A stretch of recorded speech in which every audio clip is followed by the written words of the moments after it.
ప్రభువునందు ప్రియమైన సహోదర సహోదరీలారా, మీకు యేసు క్రీస్తు ప్రభు ఘనమైన, శ్రేష్టమైన, మహోన్నతమైన నామమున వందనములు. ప్రియులారా, ప్రభువు మనలను ప్రేమించుచు మనలను జ్ఞాపకము చేసుకొని మనకు ఇచ్చిన మరియొక నూతన దినమును బట్టి ప్రభువును స్తుతిస్తూ ఉన్నాము.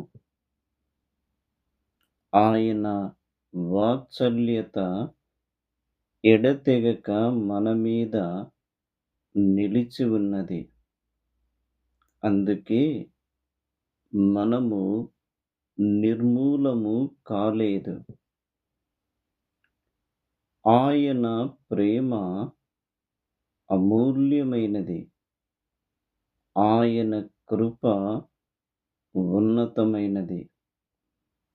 అట్టి ప్రభువును మనము జ్ఞాపకము చేసుకొని ప్రభువుకు కృతజ్ఞతాస్తుతులు చెల్లించవలెను. మనము దేవుని గ్రంథములో నుండి పాత నిబంధనలో కీర్తనల గ్రంథము 12వ కీర్తన 7వ వచనము మనం చదువుకుందాం. కీర్తనల గ్రంథము 12వ కీర్తన 7వ వచనం. యెహోవా, నీవు దరిద్రులను కాపాడెదవు. ఈ తరము వారి చేతిలో నుండి వారిని నిత్యము రక్షించెదవు. చిన్న మాట ప్రార్థన చేసుకుందాం. పరిశుద్ధుడవైన మా తండ్రి, మీకు స్తోత్రములు చెల్లిస్తూ ఉన్నాము. మేము నమ్మతగని వారము. మీరు నమ్మకమైన దేవుడవు. మీ విశ్వాస్యతను, మీ నీతిని, మీ పరిశుద్ధతను, మీ ప్రేమను మీ సన్నిధిలో మేము జ్ఞాపకం చేసుకొని మీకు కృతజ్ఞతాస్తుతులు చెల్లిస్తూ ఉన్నాము. మీ గ్రంథములో నుండి మేము చదువుకున్న వాక్యమును దీవించి మాకు ప్రోత్సాహము, పురికొల్పు దయచేయమని, మమ్మును ఆశీర్వదించుమని యేసు క్రీస్తు నామమున స్తోత్రములు చెల్లించి వేడుకొనుచున్నాము తండ్రి. ఆమేన్. ప్రభువునందు ప్రియులారా, మనము కీర్తనల గ్రంథము 12వ కీర్తన 7వ వచనం మనం చదువుకున్నాం. అక్కడ ఏమని వ్రాయబడి ఉంది? యెహోవా, నీవు దరిద్రులను కాపాడెదవు. దేవుడు దరిద్రులను కాపాడువాడు. మాత్రమే కాకుండా ఈ తరము వారి చేతిలో నుండి వారిని నిత్యము రక్షించెదవు. ఈ ఒక్క వచనములోనే దేవుడు దరిద్రుల పట్ల ఆయన నిలిపిన దృష్టి, దేవుడు దరిద్రుల పట్ల ఆయన కలిగి ఉన్న సంకల్పము ఎంత గొప్పది. లోకములో ధనవంతులు ఉన్నారు, సంపన్నులు ఉన్నారు, బలము కలిగిన వారు ఉన్నారు, ఆస్తిపరులు ఉన్నారు. అదే సమయములో దరిద్రులు ఉన్నారు, బలహీనులు ఉన్నారు, సామాన్యులు ఉన్నారు, విద్య లేనివారు ఉన్నారు, నిరుపేద స్థితి కలిగిన వారు ఉన్నారు. కానీ దేవుని యొక్క దృష్టి దరిద్రుల మీద నిలిచి ఉన్నది. ఆయన దరిద్రులను ప్రేమించుచున్నాడు. దరిద్రులు అనగా దీన స్థితిలో ఉన్నవారు, బలహీనులు, సామాన్యులు. ఇటువంటి బలహీనులను, సామాన్యులను, దరిద్రులను ఉన్నవారు ఆస్తిపరులు లెక్క చేయరు, తృణీకరిస్తారు, త్రోసివేస్తారు, చులకన భావము కలిగి ఉంటారు. కానీ ప్రియులారా, దేవుని ప్రేమ ఎంత ఉన్నతమైనది, ఎంత ఉన్నతమైనది. దరిద్రుల పట్ల ఆయన కనుదృష్టి నిలిపినవాడు. దరిద్రులను కనికరించుచున్నాడు. దరిద్రుల యొక్క ప్రార్థన ఆయన వినుచున్నాడు.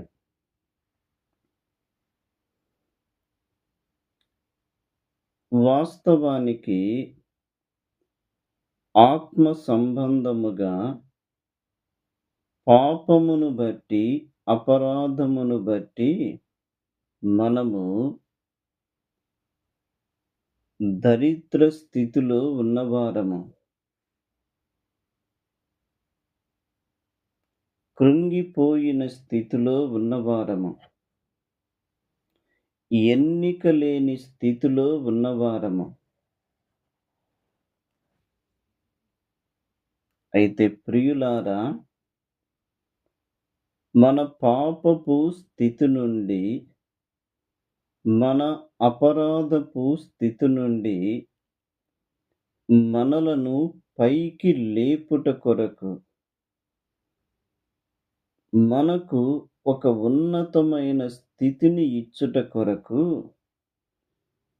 యేసు క్రీస్తు ప్రభు ఆయన మహాగణుడు, మహోన్నతుడు, మహోన్నతమైన పరిశుద్ధ స్థలములో నివసించుచున్న ఆ గొప్ప దేవుడు మానవుడుగా లోకానికి వచ్చెను.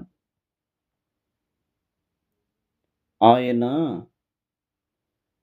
దరిద్రులమైన మనలను ధనవంతులుగా చేయుటకు, ధనవంతుడైన ఆయన మానవుడుగా లోకానికి వచ్చి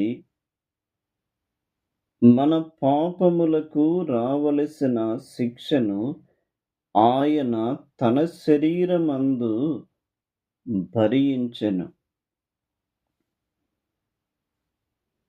ఆకారమందు మనుష్యుడుగా కనబడెను. మనుష్యుని పోలికగా పుట్టెను. దాసుని స్వరూపము ధరించుకొనెను. మన పాపముల కొరకై బలి ఆయెను. ఎంత ప్రేమ ప్రియులారా!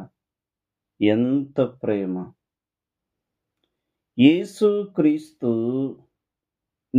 నా పాపముల కొరకై కలువరి శిలువలో బలి అయి అమూల్యమైన రక్తమును చిందించి చనిపోయి సమాధి చేయబడి మూడవ దినమున మృతులలో నుండి లేపబడెను.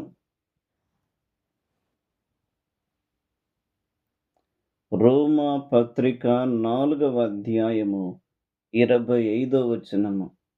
ఆయన అనగా క్రీస్తు మన అపరాధముల నిమిత్తము అప్పగింపబడి మనము నీతిమంతులముగా తీర్చబడుటకై లేపబడెను.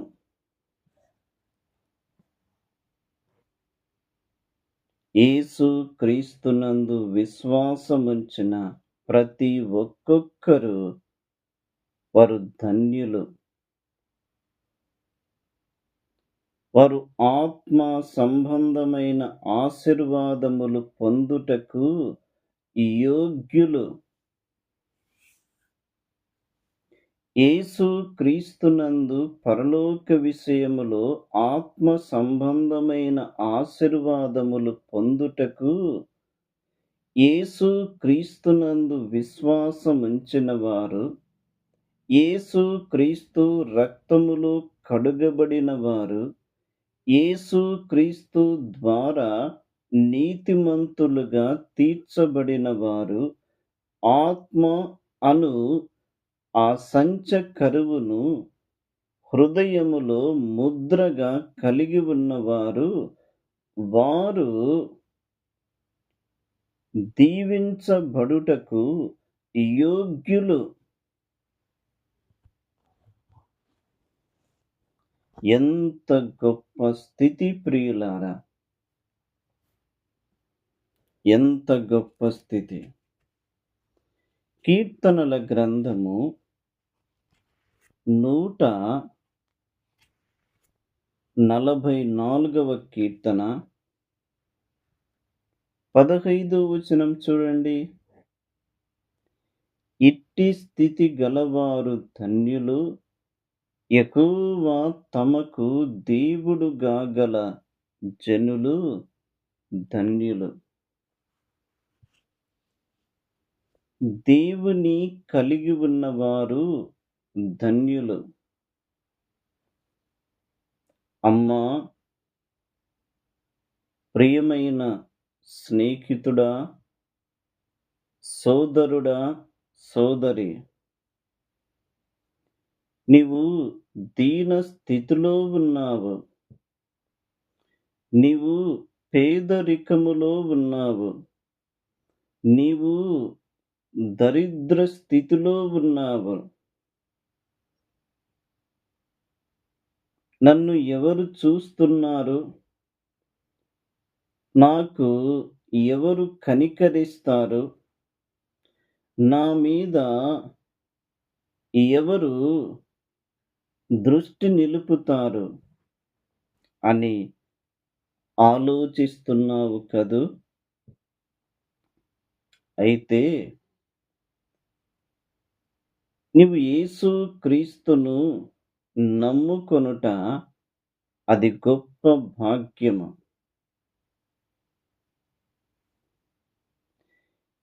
ఏమండి, నేను యేసు క్రీస్తును నమ్ముకున్నాను, యేసు క్రీస్తు రక్తములో నా పాపములు కడుగబడినవి, యేసు క్రీస్తు ద్వారా నాకు పరలోక భాగ్యము దొరికినది, నేను దీన స్థితిలో ఉన్నాను అని బాధపడుతూ ఉన్నావా? అయితే నీ కొరకు ఒక మాట ఉన్నది. చూడండి, 34వ కీర్తన, 34వ కీర్తన 6వ వచనములో, ఈ దీనుడు మొరపెట్టగా యెహోవా ఆలకించెను, అతని శ్రమలన్నిటిలో నుండి అతన్ని రక్షించెను. దీన స్థితిలో ఉన్నావు, కడుబీద స్థితిలో ఉన్నావు, కుటుంబములో పరిస్థితులు బాగుగా లేవు, ఆర్థిక పరముగా ఇబ్బందికరమైన స్థితిలో ఉన్నావు. అయినను నీతో పాటు ప్రభువు ఉన్నాడు. ఆయన నీలో ఉన్నాడు, ఆయన నీతో ఉన్నాడు, ఆయన నీ వెంట ఉన్నాడు. నీ స్థితులన్నిటినీ ఆయన మార్చువాడు. ఆయన తగిన కాలమందు నిన్ను హెచ్చించువాడు. నీకున్న అక్కరలు ఆయన తీర్చువాడు. నీకు సహాయము చేయువాడు. నిన్ను బలపరచువాడు. నిన్ను ప్రోత్సాహపరచువాడు. నీకు ధైర్యమును నింపువాడు.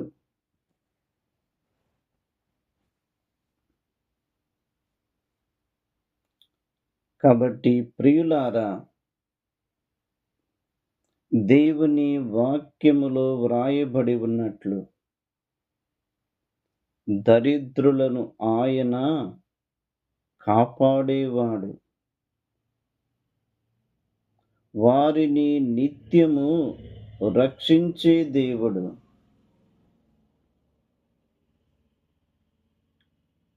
దీనులను పైకెత్తువాడు. దరిద్రులను కాపాడువాడు. దరిద్రులను బలపరచువాడు. ఈ వాక్యము నీవు వింటూ ఉండగా, సోదరుడా, సోదరి, కృంగిపోవద్దు, సొమ్మసిల్లిపోవద్దు, బలహీనుడవు కావద్దు. ఇదిగో, ఇప్పుడే ఆయన పాదముల చెంతకు చేరి నీవు క్రమముగా దినదినము ఆయనకు నమ్మకముగా ప్రార్థన చేస్తూ ఆయన సన్నిధిలో కనిపెట్టుకొనియుండుము. ప్రభువు కనికరించి నీవు అడిగిన దానికంటే, ఊహించిన దానికంటే అత్యధికముగా ధారాళముగా దయచేయు శక్తిమంతుడైన దేవుడు. అట్టి కృపలోనికి నిన్ను, నన్ను, మనలను నడిపించునుగాక. తలలు వంచండి, ప్రార్థన చేసుకుందాం. పరిశుద్ధుడవైన మా తండ్రి, మీకు స్తోత్రములు చెల్లిస్తూ ఉన్నాము. మీ మాటలు మా హృదయములో ముద్రించి బలపరచి మమ్మును ఈ పేద స్థితి నుండి మమ్మును పైకి లేపండి. మమ్మును బలపరచండి. మమ్మును ఆదరించండి. మహిమ, ఘనత, ప్రభావములు మీరు పొందుమని యేసుక్రీస్తు నామమున స్తోత్రములు చెల్లించి వేడుకొనుచున్నాము తండ్రి. ఆమేన్. అందరికీ వందనములు.